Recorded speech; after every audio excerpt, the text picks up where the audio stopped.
Hi everyone, and welcome to my channel Terms of Blunder. In this game you'll see an average player playing a game where he's winning and then simply throw it away with a horrible blunder. These will be my games. They are not advanced grandmaster games. Some of the thought process is really elementary and simple, so if you want to see what is going on in the head of somebody who's an average player, then you've come to the right place. And if you want to see them throw it all away, you come to the right place as well. Alright, so let's get started here. This is a game where I played against an 1800 player, and I am black. We start off with c4. Hang on, let me see this. Alright. We have c4. I play c5, we got knight f3, e6, d4, a take. He grabs with his knight. I develop my knight, and then he develops his. It's nothing special going on here. I developed my knight. He pushed his e4 pawn. I developed my bishop here, getting ready to castle. He takes my knight. I'm happy to trade here, and I take with my b pawn.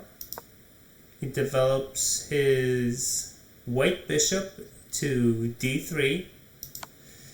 Take his knight, and the idea behind this is doubling his pawn and then hopefully developing my queen with tempo. At least that's how I'm thinking here. He takes with his pawn, and looks like I switched plans and developed my bishop instead. I don't really remember why I did this. I was thinking maybe connecting the rook and the queen. Anyhow, he castles. I guess a better move for him would have been to push his queen to a4, attacking my bishop and developing his queen. Anyhow, at this point I think it's critical that I develop my queen, though now that I think about it, maybe I should have castled. But nope, that seems like it's the best move. Anyhow, I'm still behind here. So now he brings his queen to b3. I guess that protects his pawn over here and develops his queen. They're saying rook e1 is best. Alright, I castle, get my king into safety, and now I can basically bring my rook into play and start attacking the queen. Anyhow, he moves out of the way and he wants to trade queens. I guess this will allow him to develop his bishop if I take. And then there's this good post right over here that he can take. At least that's how I see it. Anyhow, I take it. He takes. I push my pawn here. The idea is if he takes, then I'm going to develop my rook over here attacking him. And then then he's going to have to move his bishop, and then I can grab this pawn, which is how it plays out.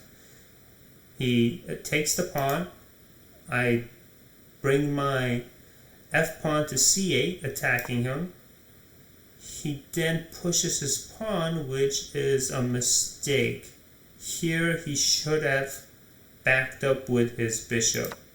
Anyhow, I take this. Thinking that that's alright, I'd rather take that, given that this is becoming an open board game, and then I can also attack his bishop once I take this pawn. So he takes my knight, I take his pawn back, by attacking with the G pawn. And now there's no way he can protect this, so I'm going to win this pawn right here. He brings his A rook to B1, grabbing the open rank, but the engine doesn't like that. So then I push my D pawn, and what I was thinking is he can't really take, so that will allow me to take this bishop and have it protected at the same time. So then he pushes his F pawn to F4. I block that because I definitely don't want him to push any further, otherwise he could probably damage my pawn chain. So I push that, I basically block him out, and if he pushes this pawn, then I can take that and I'm still okay here. So now he brings his rook to F3, and I'm thinking he probably wants to line it up here and somehow, open an attack or something. Anyhow, I ignore that and just take the pawn on C4. I attack his bishop. He gives me a check, and I move to F8. I definitely didn't want to move here, because if I moved there, then I would have been stuck there for a long time. So I moved over here, and I figured I'd be fine. Anyhow, he takes my bishop on C4. I take back with the rook. He comes down to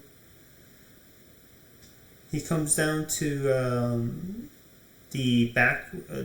He brings his rook to B7. It's a good place if you can get both of your rooks here, but this rook is so blocked off that it's going to take him a while to come and maneuver himself here. And let's see here. Alright. I take this free pawn, and I take my free pawn there, and now I'm in a really good position. The engine really likes my position, and things are really looking up. He's basically really stuck here in a bad position. I'm not sure how he can recover. So he opens up this space for his king in case I do a back rank check by pushing H3. And then here, what I want to do is attack this. I'm thinking it's really not worth defending this pawn on A5. I'm sorry, A7. So anyhow, he goes ahead and grabs that pawn. It's free. And this is where I'm going to pause and give you guys a chance to throw the game away like I did. Now look at this game carefully and think about how can you truly blunder away this game.